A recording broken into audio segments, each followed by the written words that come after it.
Este personagem sempre me intrigou. Tendo chegado ao norte do Paraná após fugir de uma condenação à prisão na França, suspeitavam que era, na verdade, um espião infiltrado. Autoridades também alegavam com certa frequência que ele marcava presença no consulado alemão, em viagens da qual percorria anônimo. Por sua característica autoritária, criou animosidades por onde passou, especialmente na cidade de Maringá. Depois, abandonando a sua propriedade, percorreu o Brasil e o mundo. Manteve o espírito aventureiro, mesmo que a saúde e a idade não lhe permitissem novas expedições. Intelectual, poliglota e emissário de instituições eclesiásticas, ingressou no monastério e produziu biografias. Controverso, antes disso, ainda participou de um grande esquema que envolvia a lavagem de dinheiro. De forma inédita e a partir de documentos raros, reconstituiremos parte dos caminhos feitos pelo enigmático padre Emil Clemens Scherer. Do local de seu nascimento, sua família, os estudos, missões internacionais, acusações e prisões, a fuga ao Brasil até o seu regresso ao país de origem, onde veio a falecer. A sua longa jornada deixou pistas sobre as relações que a Alemanha nazista estabeleceu com as terras vermelhas do norte do Paraná, consideradas à época novas frentes pioneiras. Esta é uma história pouco conhecida e que propõe grandes conexões entre as memórias locais e os principais eventos do século XX.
Quem passa pela Capela São Bonifácio, tombada como patrimônio histórico pelo município de Maringá e também pelo estado do Paraná, talvez conheça um pouco de sua história.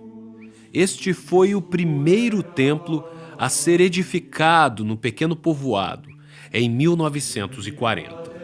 Era mantido por um padre chamado pelos locais de Emílio Clemente Scherer.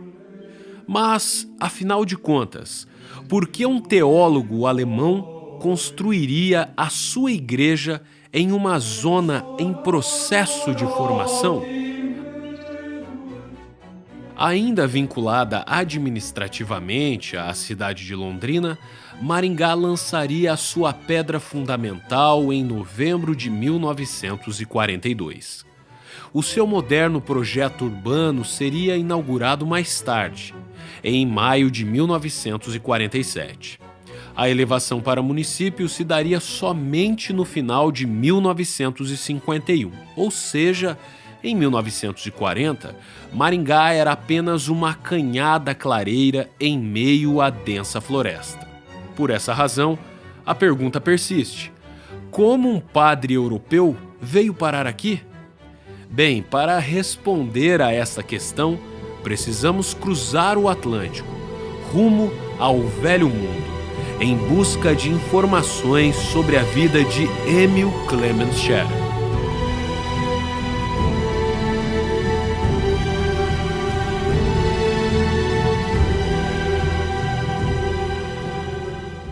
Estamos em Mutzig, na província de Elsass. Foi aqui que Emil Clemens Scherer nasceu em 1º de maio de 1889. Considerado território alemão na época, esta foi uma região marcada por intensos conflitos. Alsácia-Lorena são duas províncias entre a França e a Alemanha e são disputadas há muitos séculos. De 18 a 40 ficam então na França. Em 40, quando Hitler derrota a França, imediatamente a primeira coisa que ele faz, Alsácia-Lorena volta para a posse da Alemanha. Em 45, quando a Alemanha é derrotada, volta para a posse da França. Por essa razão, Scherer era alemão de nascimento, mas, segundo consta, possuía passaporte francês. Os alemães originários dessa localidade, conhecida como Alsácia, se autodefiniam como alsacianos.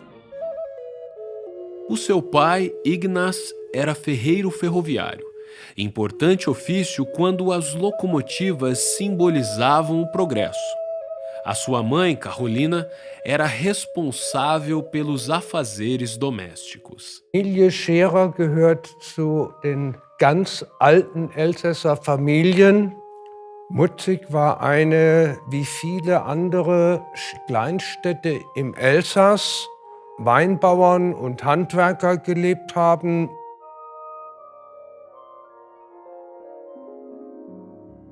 Emil frequentou a Escola Secundária Episcopal de Estrasburgo, próximo da fronteira da França com a Alemanha.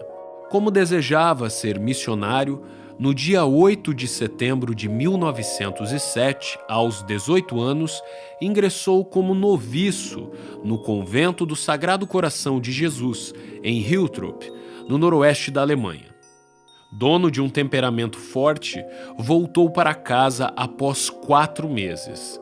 Durante este período, obteve a aprovação no Abitur. Das Abitur ist der Schluss, das ist das Abitur und damit hat man das Recht erworben, auf einer Universität zu studieren. Dès qu'il l'a vu, il fut séduit par ses grands yeux et ses 20 ans. Un beau soir en Alsace au printemps, il s'approcha, elle lui sourit, il l'invita, elle lui dit oui. Un beau soir. Com a qualificação neste exame, Emil iniciou o seminário e, simultaneamente, a Faculdade de Teologia na Universidade de Estrasburgo. Em 1912, empreendeu uma pesquisa com o tema Os Bispos de Estrasburgo na Controvérsia da Investidura. Os resultados serviram de base para o seu doutorado, o qual não conseguiu concluir naquele momento, devido à eclosão da Primeira Guerra Mundial. Em geral, eu vejo a Primeira Guerra como uma guerra, basicamente uma guerra derivada do imperialismo. O nacionalismo foi levado como ideologia, né, foi elevado às alturas no século XIX e início do século XX, todo o continente europeu. Então todo esse caldo acaba levando ao conflito que é a Primeira Guerra Mundial. De maneira excepcional, Com apenas 25 anos, Emil foi elevado ao subdiaconato em 4 de agosto de 1914. Já no dia seguinte, às 6 horas da manhã, recebeu a ordenação diaconal e 2 horas depois foi ungido presbítero. O seu acesso à ordem sacra deveria levar meses, mas os interstícios das leis canônicas foram cumpridos em menos de um dia, devido ao conflito bélico que acabara de iniciar. Batalha, inclusive, que Scherer conheceria de perto ao servir o corpo de saúde do exército alemão. O mínimo para a formação de um sacerdote são 7 anos. 4 anos de faculdade de teologia, 3 anos de faculdade de filosofia. Mas podem, a partir de um perigo eminente, ou de morte, ou de guerra, enfim, ele pode ser apressado.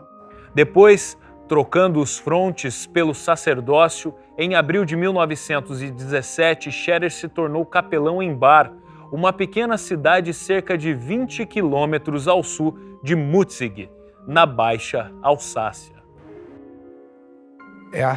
Hatte das Ziel, Priester zu werden. Hat ja in Straßburg Theologie studiert, wurde dann wieder befreit und kam dann in den Jahren 1916, 17 wurde an 2 verschiedenen Stellen Priester im Elsass, im damals noch deutschen Elsass. Enfim, defendida em 1923, a sua tese foi reconhecida como uma importante contribuição para a história da Igreja Alsaciana. Aquela pesquisa que lhe conferiu o título de doutor foi dedicada ao pai, Ignaz. Naquele mesmo ano, Scherer obteve nota máxima no Rigorosum, um exame oral para algumas disciplinas. Foi quando tentou lecionar na Universidade de Bonn, mas o emprego lhe foi negado.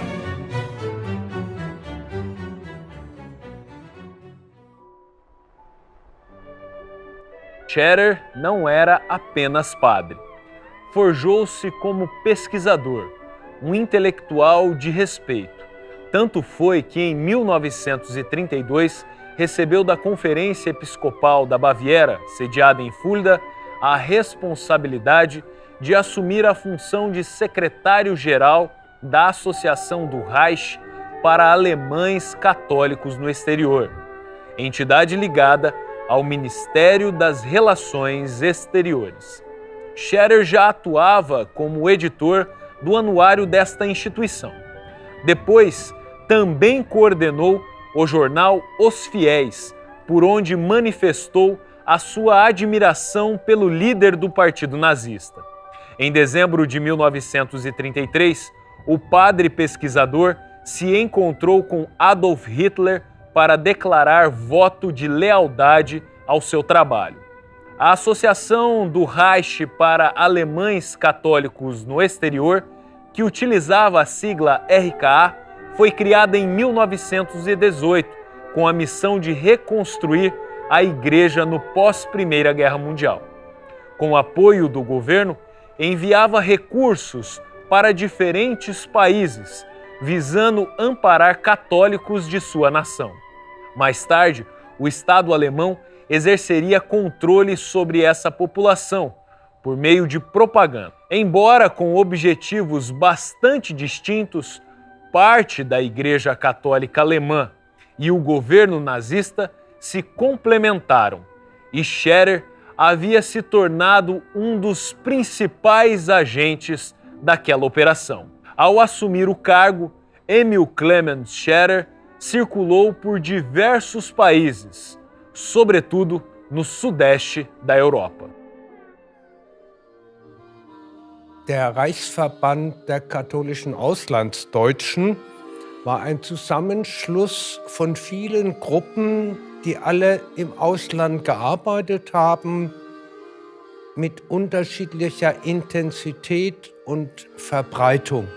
Die Funktion war die Verbindung mit der alten Heimat zu halten, zu helfen dass diese Verbindungen, das war seine Aufgabe, ich weiß es.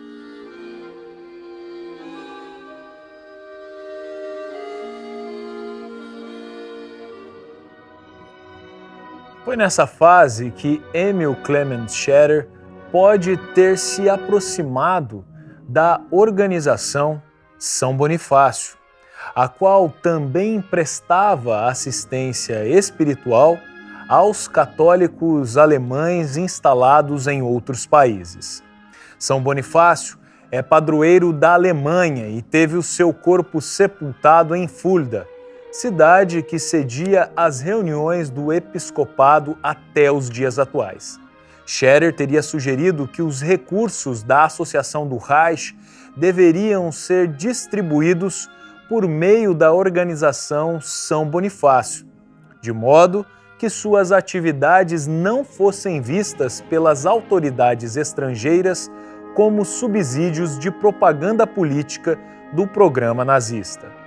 Mas acontecimentos inesperados deram novos rumos à representatividade de Scherer perante a Igreja Católica Alemã.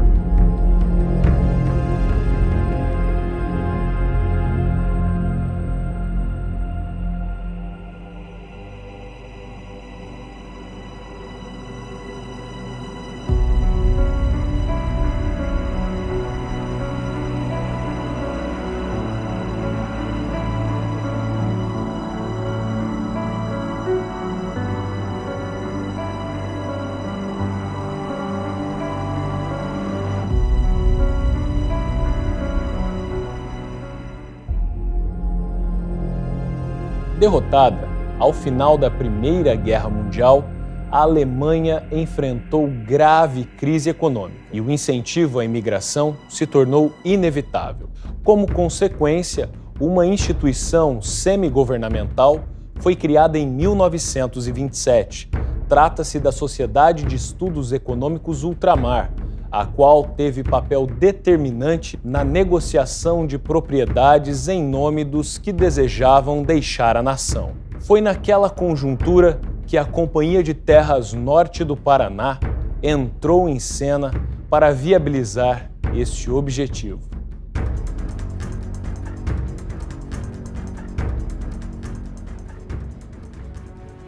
Em abril de 1924, Simon Joseph Fraser, o escocês Lord Lovat, fundou em Londres a Brazil Plantation Syndicate, a qual sedimentou bases para a criação, um ano depois, da Paraná Plantations Limited. Esta, por sua vez, constituiu duas subsidiárias, a Companhia de Terras Norte do Paraná e a Companhia Ferroviária São Paulo-Paraná. Por meio dessas empresas, um grupo de investidores britânicos adquiriu mais de 500 mil de alqueires paulistas no norte e no noroeste do Paraná. A negociação teve duplo objetivo: a extensão da linha ferroviária e a respectiva ocupação imobiliária da região. Esse modelo de estrutura organizacional fez com que alemães de prestígio e grande influência viabilizassem o acesso de seus conterrâneos a essas novas glebas que estavam se formando. Aliás, era aqui, no London Wall Buildings, que ficava a sede da Paraná Plantations, bem no centro financeiro de Londres. As cidades foram sendo criadas em consonância com o avanço da linha férrea e havia um planejamento conjunto. Então, o que se deu aqui não se deu em nenhuma outra parte do mundo. A companhia anuncia a venda das terras e começa a fazer o marketing do seu empreendimento no Brasil, já aproveitando das ondas migratórias que nós tivemos naqueles anos. E aí, com as dificuldades econômicas e políticas na Alemanha dos anos 30, a companhia começa a fazer uma divulgação do seu empreendimento lá. Em 1932, o ex-ministro da Justiça, que havia sido vice-chanceler da Alemanha, Erich Koch-Weiser, na condição de presidente da Sociedade de Estudos Econômicos Ultramar, convidou o jovem engenheiro agrônomo Oswald Nixdorf para desenvolver novo projeto no Brasil. Depois de dialogar com diretores da Paraná Plantations, com quem analisou opções para o assentamento de colonos alemães, decidiu por uma área próxima à cidade de Londrina. Nixdorf era natural de Bremen, porto alemão conhecido pela estátua do herói lendário Roland, o Cavaleiro. Assim, aquela área em solo paranaense foi denominada de Roland, colônia que mais tarde teria o seu nome adaptado para Rolândia. Na cadeia de cidades planejadas pela companhia, rumo sudoeste, surgiu a colônia Roland, núcleo de lavradores alemães que trouxeram para a região os seus costumes e as suas culturas agrícolas.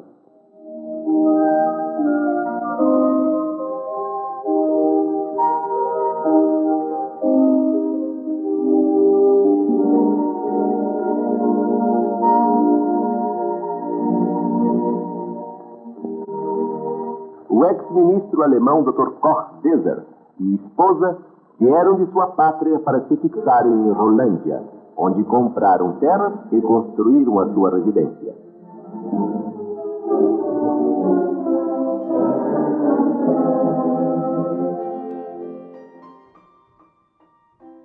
Essa sociedade foi fundada sob tutela de órgãos do Estado. Um dos fundadores foi um homem chamado Hermann von Frieden.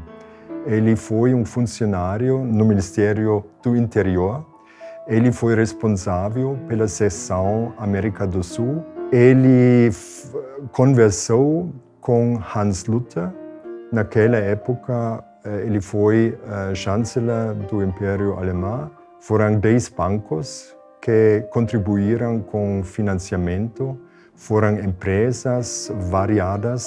Foram também pessoas. Então, eles procuravam parceiros. E eles encontraram a Companhia das Terras Norte do Paraná. Mas o trabalho principal da sociedade era o acompanhamento, a coordenação dessa migração. Nesse meio tempo, a situação na Alemanha ganhava novas dimensões, conforme avançava o Partido Nacional Socialista dos Trabalhadores, conhecido como Partido Nazista. Liderados por Adolf Hitler, que chegou ao poder em 1933, as perseguições políticas, religiosas e raciais em terras europeias foi alterando o perfil do imigrante do norte e do noroeste do Paraná. O nazismo demonstrou uma certa força e odeia a esquerda. Então o que a gente faz? A gente dá o poder para esses caras, eles vão limpar o terreno, matar, resolver o problema, e a gente retoma o poder de novo. O problema é que o Hitler não quis sair do poder, ele representava uma mudança autoritária, claro, mas representava uma mudança. Os nazistas chegaram ao governo e eles não gostavam muito dessa imigração de alemães para fora do país. Ao contrário, eles pregaram essa união dos alemães e também os alemães que moravam fora do país deveriam voltar para a Alemanha nazista naquela época. Also dieses Kapitel Drittes Reich ist in Deutschland, aber in vielen Fällen hat die katholische Kirche dieses Nationalbewusstsein befürwortet. Scherer ist dem Nazis wie viele andere auch nahe gekommen, weil sie es mussten, aber ich glaube, er hat diese Verbindung zum Nazismus versucht, in seinem Sinne zu gestalten, zum Vorteil seiner Kirche, zum Vorteil seines Amtes, zum Vorteil der Gläubigen.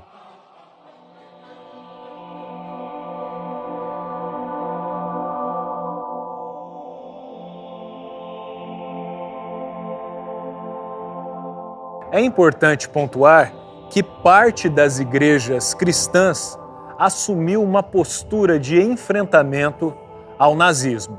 Aquele movimento ficou conhecido como luta da Igreja.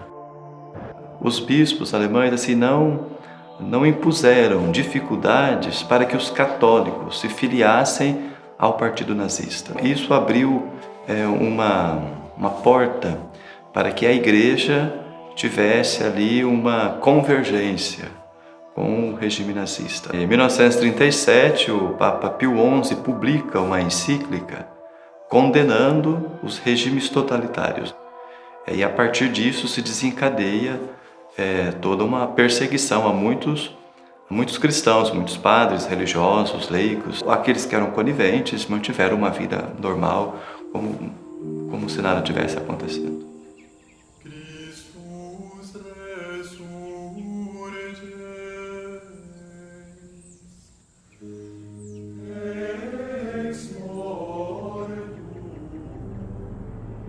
Perante ao risco da evasão de divisas, o governo nazista impôs restrições à saída de capitais do país.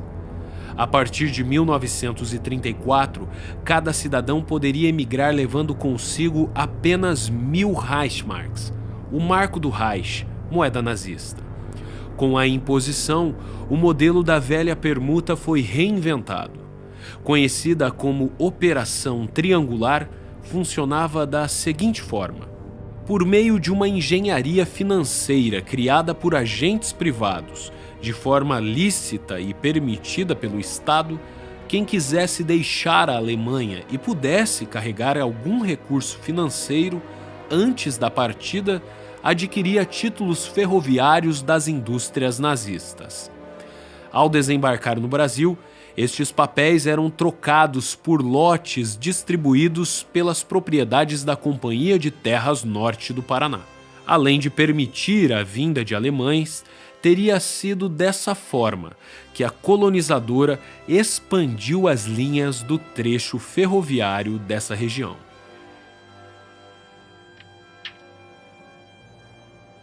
Mas e quanto à situação de Scherer?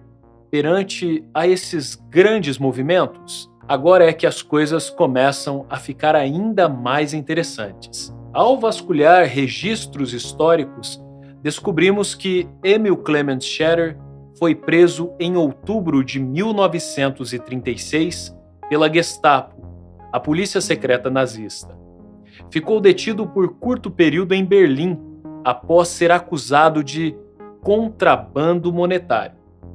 A escassez documental não permite compreender a abrangência daquela denúncia. Restam, então, algumas hipóteses, das quais duas parecem mais plausíveis. Scherer estaria ajudando conterrâneos a deixarem a Alemanha ou, ainda mais complexo, estaria desviando recursos da Associação do Reich, entidade da qual era secretário-geral. Pela representatividade, a sua libertação se deu por intermédio do ministro das Relações Exteriores, Konstantin Freiherr von Neurath, autoridade que determinou sigilo sobre o caso.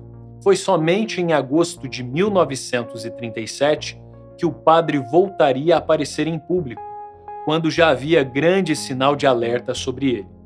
Isto porque, no início daquele ano, as investigações que resultaram em sua prisão ganharam as páginas da imprensa estrangeira. Movimentando-se com insegurança desde então, o clérigo foi para a Suíça e depois para a Itália, onde por pouco não foi novamente detido em Roma. Avisado por representantes da Santa Sé, embarcou para a América do Sul. Durante a viagem, foi substituído abruptamente pelo padre Albert Bittner, na Secretaria-Geral da Associação do Reich. Depois, Emil Clement Scherer teria renunciado formalmente ao cargo. A sua entrada ao Brasil se deu pelo Rio de Janeiro, em fevereiro de 1938. Depois de alguns dias, embarcou em um avião rumo a Santos e de lá seguiu ao Rio Grande do Sul. Scherer teria vindo para uma viagem de reconhecimento, em missão oficial, tendo ainda passado pela Argentina, Uruguai e Chile. Auch im Auftrag des Propagandaministers rumgefahren ist, ging es ganz bestimmt auch darum, abzuchecken, wie die Deutschen in Südamerika zum nationalsozialistischen Regime stehen.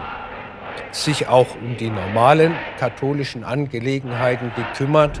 Com a destituição do cargo, Emil Clement Scherer perdeu força e representatividade como emissário da Igreja Católica. A indisposição com o partido nazista o fez seguir para novas terras para conquistar outros espaços. Mas a forma como o padre alemão fez isso quase colocou fim à sua liberdade.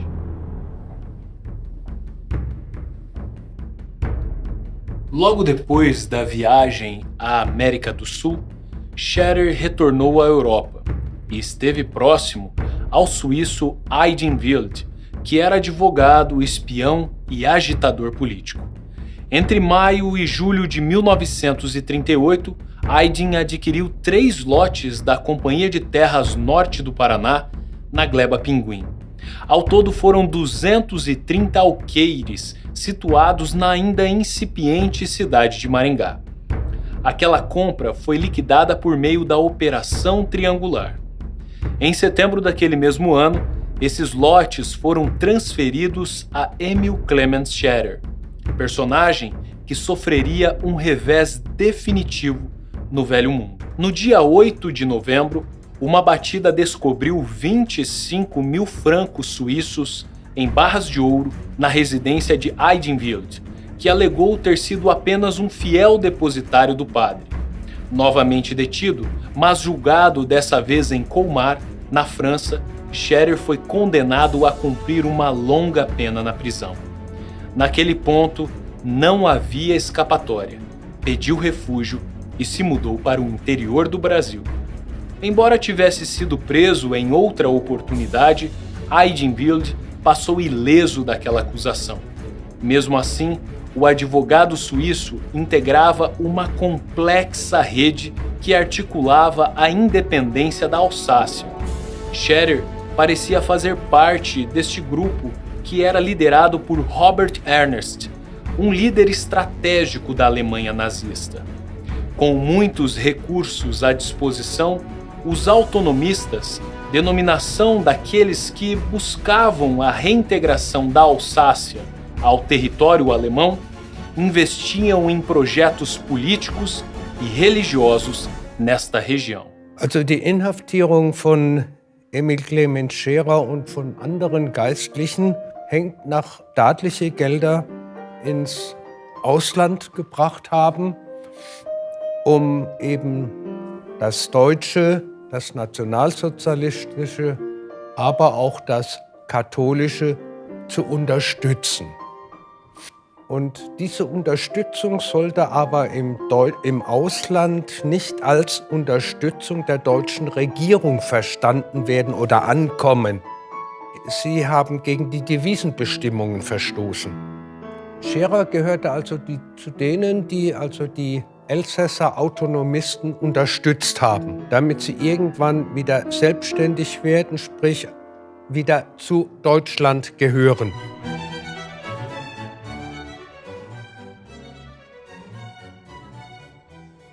Os documentos disponíveis não são conclusivos, mas indicam caminhos bastante instigantes a partir deste ponto de virada.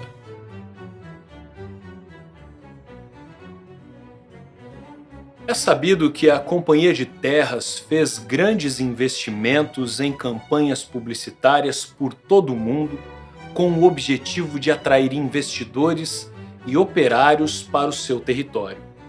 Logo, para Scherer comprar lotes nessa região seria bastante conveniente, sobretudo devido aos vínculos que haviam sido estabelecidos por intermédio da rede a qual fazia parte. Desprestigiado, condenado e receoso, não restaram alternativas. Foi assim que, no início de 1939, o padre alsaciano se mudou para o Brasil. Suspeita-se que antes de se instalar em Maringá, passou certo período em Rolândia, onde teria sido recebido pelo conterrâneo Johannes Schauff, ex-político com quem já havia tido contato na Itália durante missões eclesiásticas. No norte do Paraná, Schauff havia criado um centro de adaptação para jovens católicos. Comercializando lotes para a Companhia de Terras, intermediou a vinda de mais de 70 famílias para o Brasil. Rolândia era uma referência dos alemães na região. Scherer ele tinha ali muitos amigos, entre eles o Sr. Guilherme Meyer, da Casa Guilherme. Dizia que o padre era muito atencioso, muito educado, era um homem fino e gostava de coisas boas, e que ele tinha uma adega maravilhosa, onde tinha uma coleção de vinhos muito grande.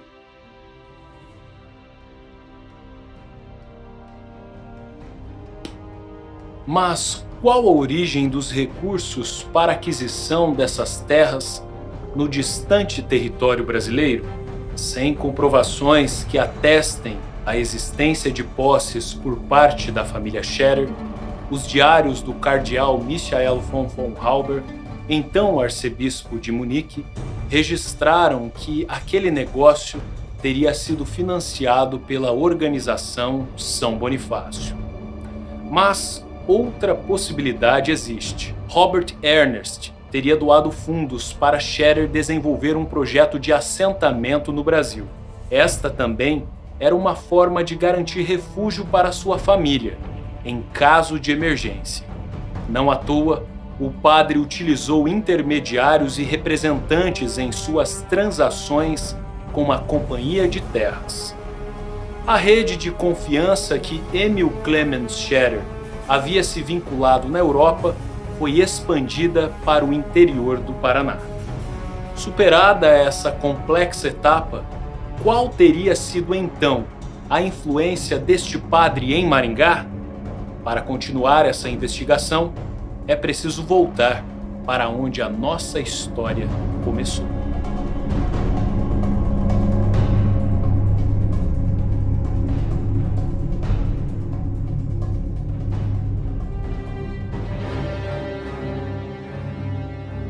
Ele encontra a Maringá numa fase bem primitiva, uma área bastante densa em termos de floresta, de mata, né?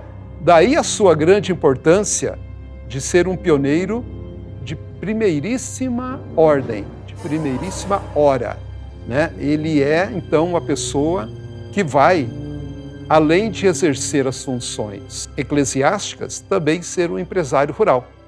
Possivelmente, o padre Scherer acreditava que teria sido enganado, né, pelo Schauff, e que quando ele chegou aqui, ele não encontrou uma propriedade, ele encontrou uma floresta. Ele não tinha outra alternativa a não ser viabilizar a fazenda dele, né? Ele era uma pessoa cosmopolita, um poliglota, ele tinha muitos livros, uma biblioteca, uma radiola com bastante discos, gostava muito de música clássica. Ele tinha uma coleção de relógios, tinha muitos objetos pessoais. Na casa dele, ele já tinha, por exemplo, um telefone de parede, de manivela, algo que, para a época, era um luxo, né?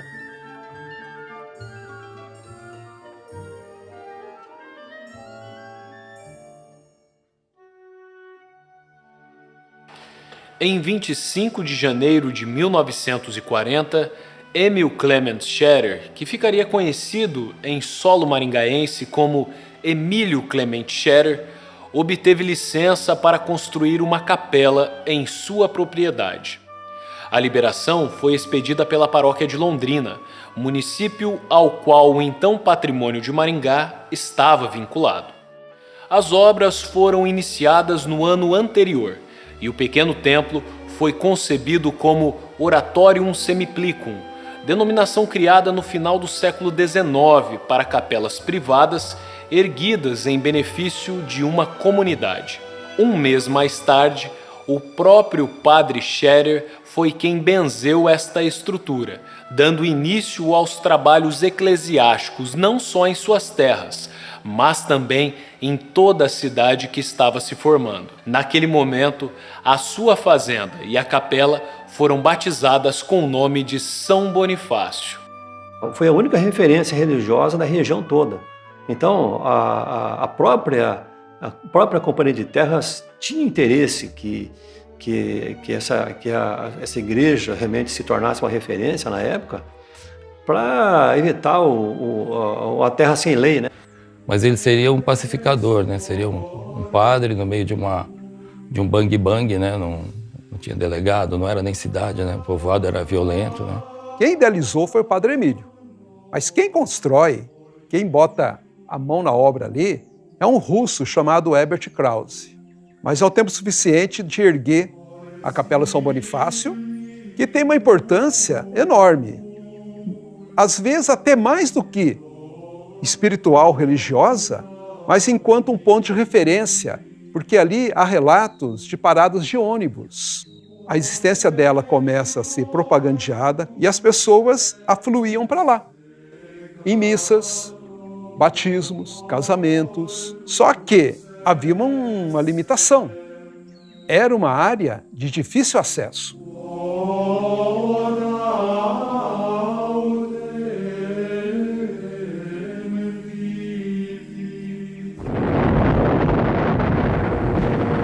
Os conflitos da Segunda Guerra Mundial se intensificaram no início dos anos 1940.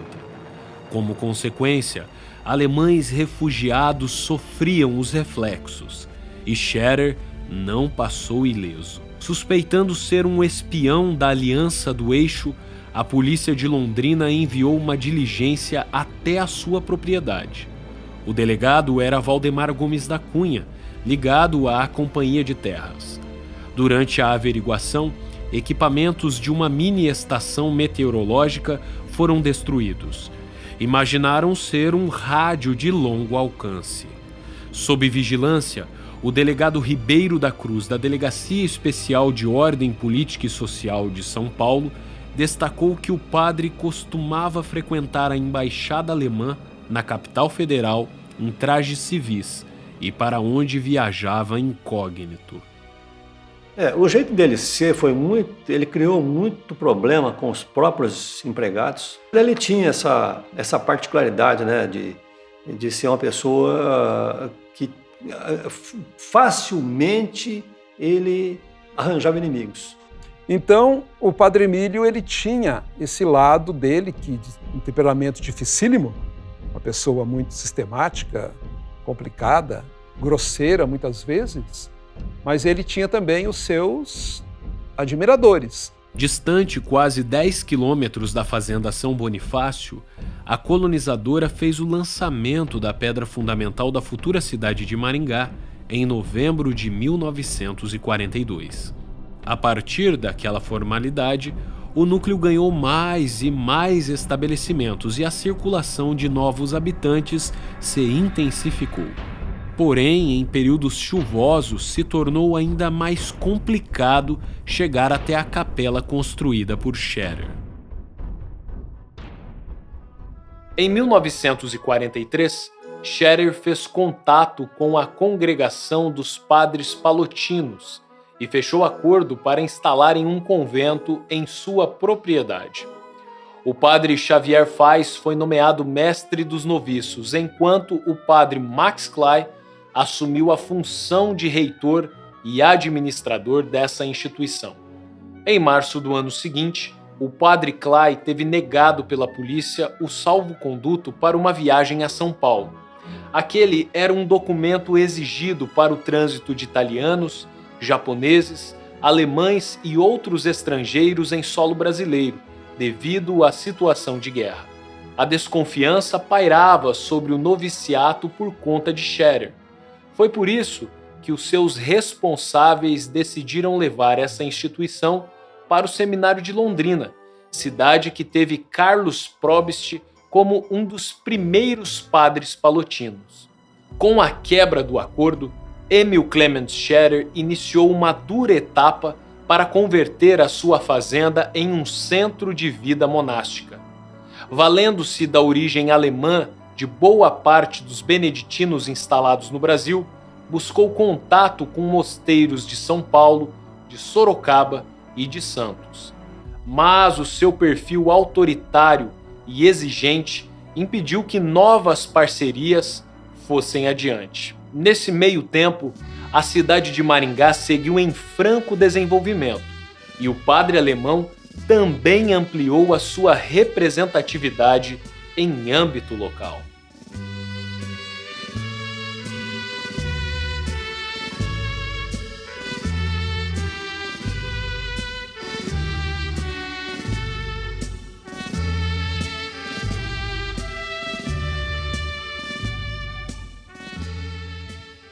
O Scherer ele era muito bem relacionado com os comerciantes, as casas comerciais, a Casa Napoleão, Casa Planeta. No início de 1946, a cada segundo domingo do mês, Scherer celebrava missas no núcleo urbano de Maringá, improvisando o altar na varanda das casas. No primeiro encontro, compareceram aproximadamente 400 fiéis. Depois, devido a chuvas, apenas 100 pessoas estiveram presentes. Mas no domingo de Ramos, no dia 14 de abril, mais de 500 moradores demonstraram a sua fé. Momento que 29 crianças foram batizadas e uma comissão foi criada para a construção de uma capela nessa região. Seria o segundo templo da cidade. Arthur Hug Miller Thomas, então gerente da Companhia de Terras, mostrou boa vontade para doar o terreno, mas desejava que o novo templo fosse construído mais a leste, na área que a colonizadora executava o plano urbanístico de Maringá. Independente a essa exigência, a comissão decidiu mantê-lo no núcleo que já estava consolidado. Dessa forma, a sua pedra e o seu cruzeiro foram lançados.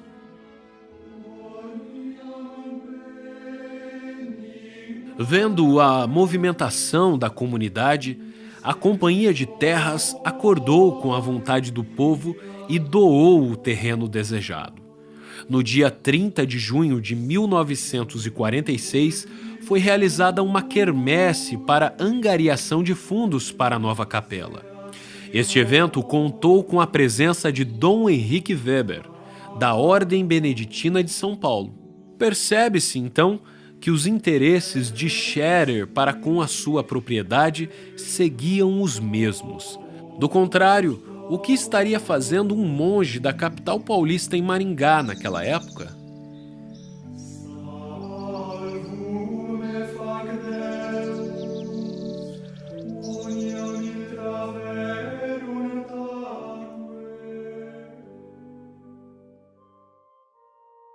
Dois projetos para a nova capela foram desenhados, um pelo arquiteto Omar Rupp, de Londrina, e outro pelo Ginásio Cristo Rei, de Jacarezinho.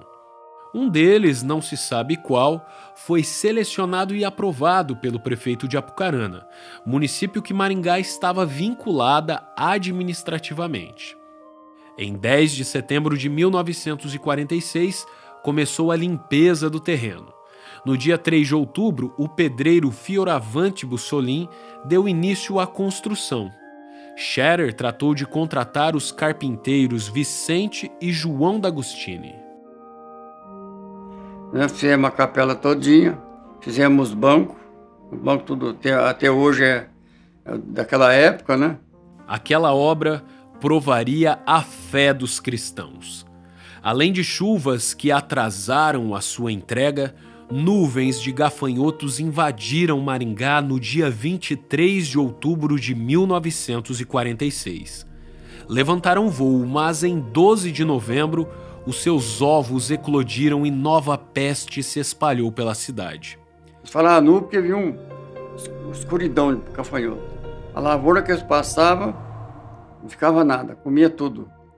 Superados os desafios, durante o domingo da Paixão de Cristo de 1947, em um altar provisório sobre a estrutura inacabada, a capela celebrou a sua primeira missa. O templo foi então nomeado de Santa Cruz.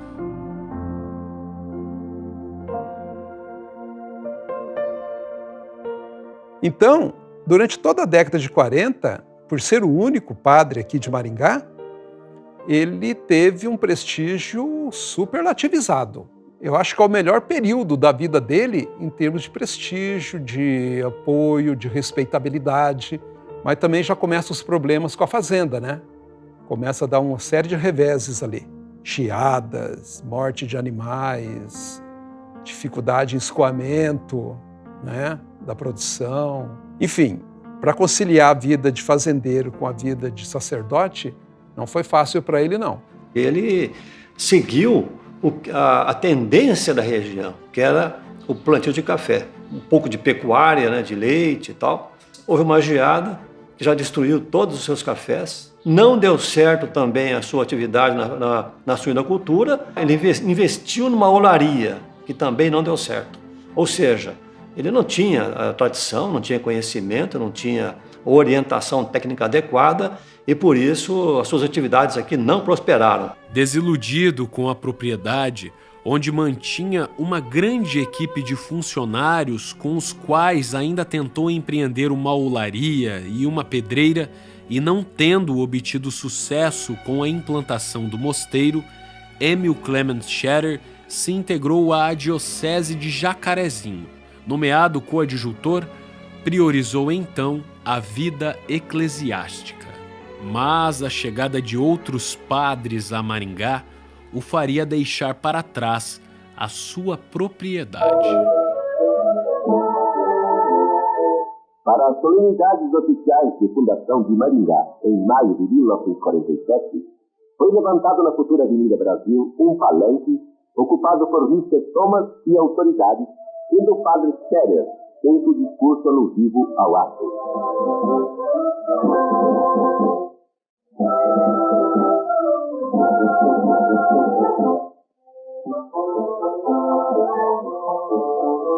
O hasteamento da bandeira brasileira marcou o ponto alto da solenidade.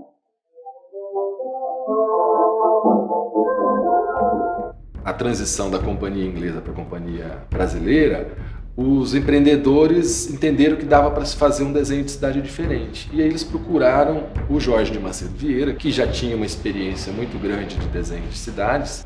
Então, a hora que se estabeleceu o pátio de manobra e esse levantamento topográfico, então o Jorge de Macedo Vieira vai desenhar a cidade. A cidade foi ganhando esse desenho obedecendo as curvas de nível e a topografia. A partir de 1950, você tem uma mudança radical em Maringá em todos os sentidos. A companhia já não tem os mesmos poderes que tinha antes.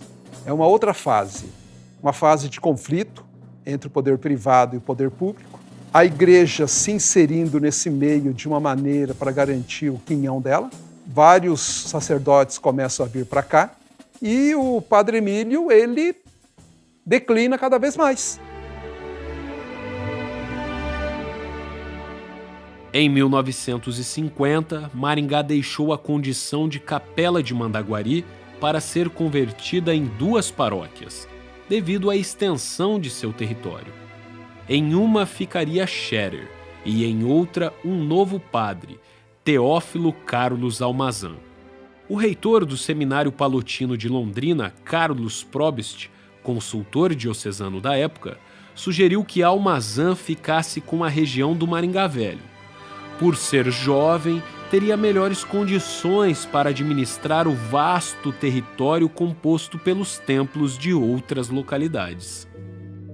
Para o Maringá Novo, havia consenso que Scherer seria o padre mais adequado, devido à idade avançada e por já apresentar problemas de saúde. Mas foi Almazan que acabou ficando com esta paróquia. Probst o acusou de estar interessado na parte onde se localizava o cartório, e com isso faturar com a celebração de casamentos e batizados. Scherer se sentiu traído e ofendido com o ato do colega. Afinal, havia um acordo com o bispo Dom Geraldo de Proença Sigor. Derrotado, restou ao padre alemão atender como podia os fiéis espalhados pela área de maior extensão. Ele não era um padre de se sujeitar muito às determinações das lideranças religiosas da região. E depois também, quando ele deixou de ser pároco, ele teve um outro atrito muito grande com o padre João Jansen. O padre veio para substituir os dois párocos, porque houve a unificação das duas paróquias. No final de 1950, Scherer começou a desmembrar a sua propriedade. Entrava em declínio a figura imponente do intelectual que havia se tornado grande líder em Maringá anos antes. Colecionando fracassos no mundo dos negócios, o padre também carregava consigo a desconfiança de autoridades e a sua complicada personalidade autoritária. Das mit dem Papst von Maringá, das soll wohl bedeuten, dass dort der absolute Herrscher war. Es hatte niemand sonst etwas zu sagen. Es war so gemacht, wie es gesagt hat. War der Chef, der Boss. Não havia mais espaço para o padre em Maringá. Em 1954, as suas terras foram, enfim, negociadas com a Sociedade do Apostolado Católico, dos mesmos padres palotinos. Foi uma doação, com um título legítimo de posse, em troca de uma pensão vitalícia de 2.000 marcos alemães. Foi quando o padre Felipe Roberg, representante daquela instituição, se tornou responsável por esta propriedade. Com escritura lavrada em 7 de outubro daquele mesmo ano, Emil Clemens Scherer se despediu de Maringá. Foram 15 anos dedicados a esta zona pioneira.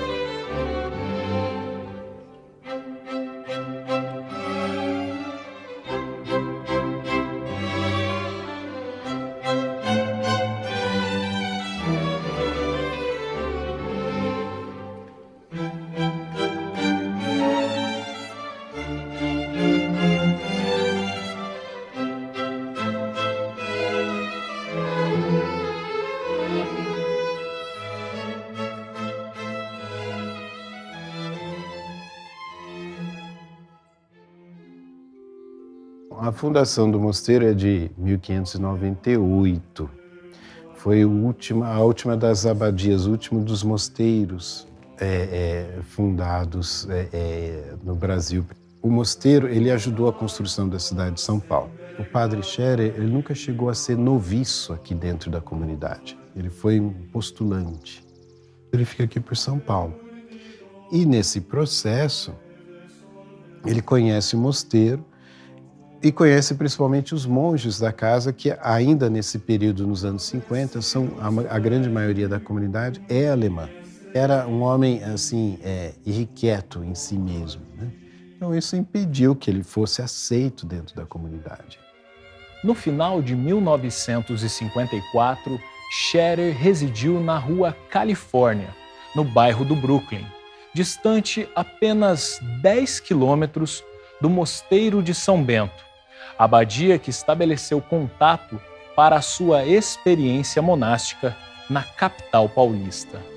Ele fez daquele convento lá uma ponte para retornar para a Alemanha. Foi deste local que, em 3 de outubro de 1956, Emil Clemens Scherer retornou ao seu país natal para se estabelecer em definitivo na Abadia Beneditina de Metten, na fronteira da Floresta da Baviera com o Vale do Danúbio.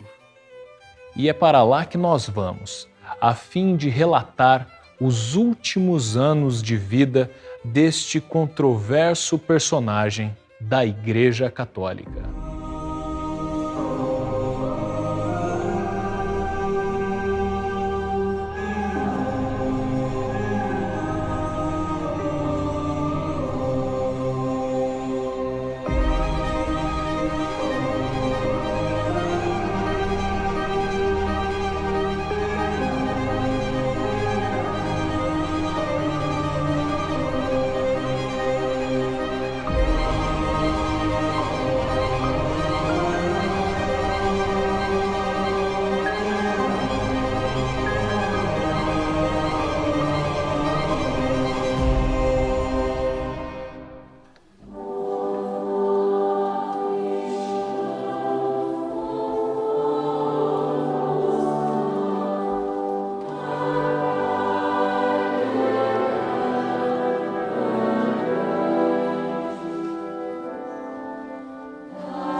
Aceito como oblato beneditino na abadia de Metten, Scherer ingressou na nova profissão religiosa em março de 1958.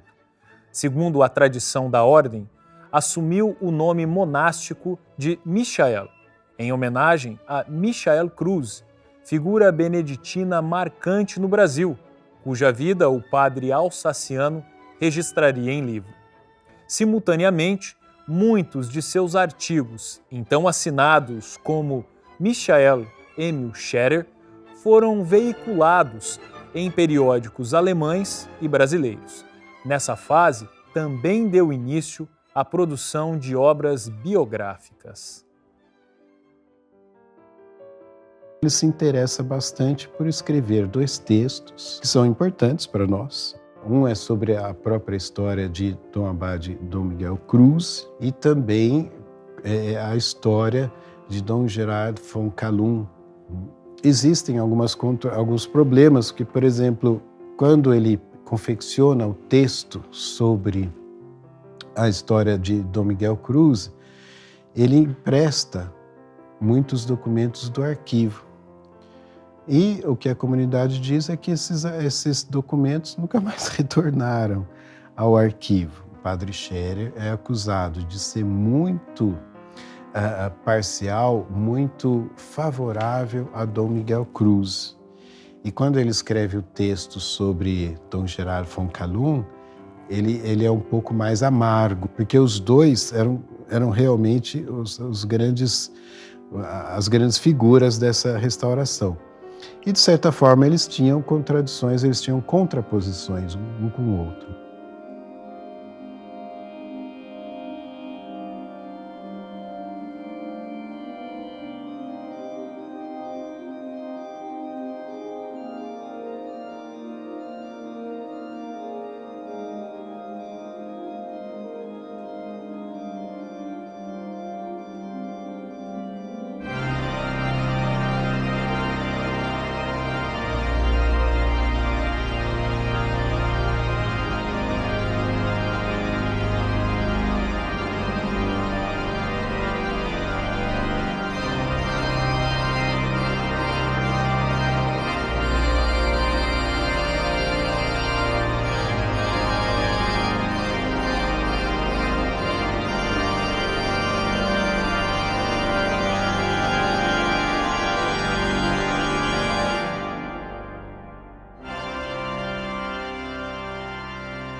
Scherer podia sair quando desejasse da abadia.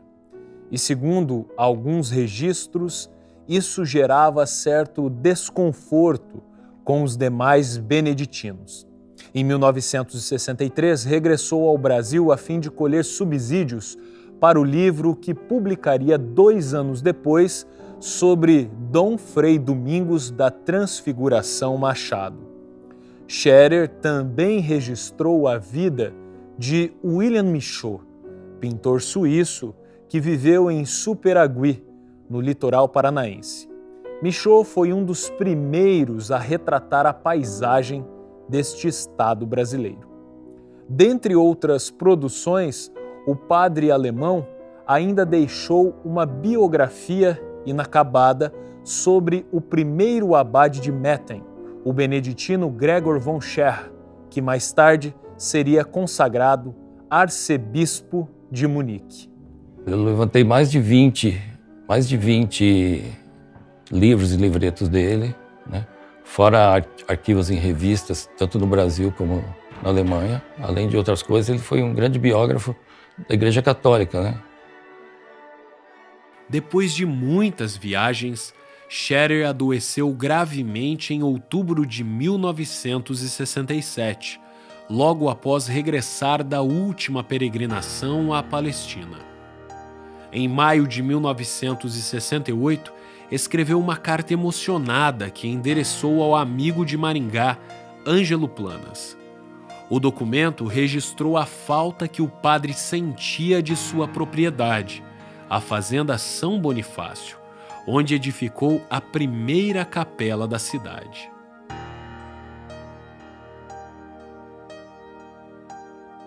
Emil Clemens Scherer morreu em 30 de agosto de 1970, aos 81 anos. O seu funeral ocorreu no dia 2 de setembro, na própria Abadia de Metten. A cerimônia foi feita pelo abade Paul Augustin Meyer. Enterrado no cemitério comum da cidade, 5 anos depois, o seu corpo foi transferido para o mosteiro em que passou os últimos anos como oblato.